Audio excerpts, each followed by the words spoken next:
ایک بات بڑی ضروری ہے، وہ میں نے آپ سے ضرور کرنی ہے۔ ایک آیت ہے قرآن پاک کی سورۃ بقرہ پہلا سپارہ آیت نمبر 120۔ اللہ تعالیٰ نے ایک حد بیان کر دی، فرمایا وَلَن تَرْضَىٰ عَنْكَ الْيَهُودُ وَلَا النَّصَارَىٰ حَتَّىٰ تَتَّبِعَ مِلَّتَهُمْ۔ فرمایا یہ یہودی اور عیسائی تم سے ہرگز راضی نہیں ہوں گے۔ یہ قرآن ہے اور سادہ ترجمہ تفسیر کی بھی ضرورت نہیں۔ یہ معاہدے کر لیں، محبت کے وعدے کر لیں، یہ تم سے راضی نہیں ہوں گے۔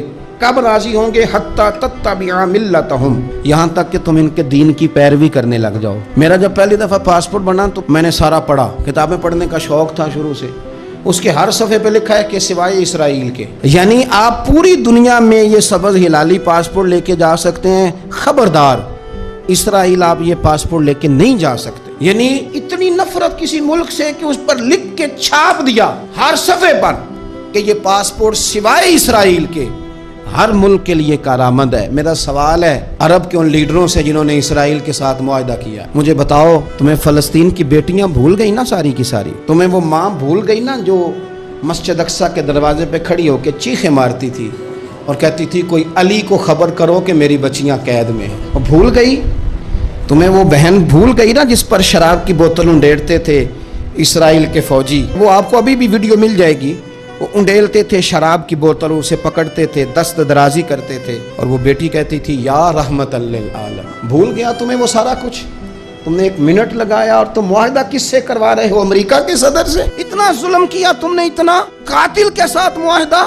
کیا سمجھتے ہو فلسطین والوں کا کوئی والی وارث نہیں؟ سنو، میرے رسول کریم صلی اللہ علیہ وسلم نے فرمایا میرا کوئی مالدار امتی دنیا سے چلا جائے، پیسے جائیدادیں چھوڑ کے جائے تو اس کی اولاد میں بانٹ دینا، لیکن اگر اس کے ذمہ قرضہ ہو تو میرے پاس آ جانا، میں اپنے امتی کا قرض ادا کروں گا۔ جس کا کوئی وارث نہیں ہوتا مدینے والا اس کا وارث ہوتا ہے، میں قرض دوں گا اپنے امتی کا۔ کیا سمجھتے ہو فلسطینی لاوارث ہے؟ صبح قیامت نبی پاک تم سے سوال کریں گے، تمہیں اللہ کے حضور حاضری دینی ہے۔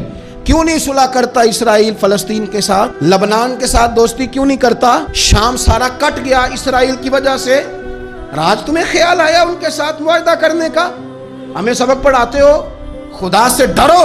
اور پھر اقبال کہتے ہیں مسلمانوں سے مایوس نہ ہونا، حکمرانوں سے زیادہ امیدیں بھی نہ لگانا۔ وہ جو چھوٹے چھوٹے لوگ نکلے تھے نا صحرا سے، بظاہر غریب تھے، بظاہر ان کے پاس مال نہیں تھا، وہ خالد بن ولید جیسے، وہ سعد بن ابی وقاص جیسے، بظاہر ان کے پاس زیادہ اسلحہ نہیں تھا۔ اقبال کہنے لگے مایوس نہ ہونا، یہ نہیں کہنا بن کچھ نہیں سکتا، فرمانے لگے رات میں نے سنا ہے فرشتے آپس میں باتیں کر رہے تھے۔ واہ اقبال تیرا بھی انداز کتنا نرالا ہے۔ کہنے لگے رات فرشتے آپس میں باتیں کر رہے تھے، میں نے سن لی ہیں۔ بھلا وہ کیا کہہ رہے تھے؟ یہ سارے لوگ نا خالد بن ولید، سعد بن ابی وقاص، یہ صحرا کے رہنے والے تھے، اور اس وقت کی سب سے سپر پاور روما کہلاتی تھی۔ الٹ پلٹ کے رکھ دی ساری رومی سلطنت۔ تو اقبال کہنے لگے رات فرشتے آپس میں باتیں کر رہے تھے کہ سنا ہے پاکستان کے، ہندوستان کے مسلمان جوان مایوس ہو گئے۔ کہنے لگا نہ مایوس ہونا، نکل کے صحرا سے، جس نے روما کی سلطنت کو الٹ دیا تھا، نکل کے صحرا سے۔ گرمی دیکھو اس شعر کی، ولولہ دیکھو اس مرد کا جو مصور پاکستان ہے، نکل کے صحرا سے جس نے روما کی سلطنت کو الٹ دیا تھا، سنا ہے میں نے یہ قدسیوں سے، وہ شعر پھر ہوشیار ہوگا۔ وہ کل باتیں کر رہے تھے کہ بہت سارے ان میں سے پھر جاگ گئے اور بڑی جلدی وہ بلاک بنائیں گے۔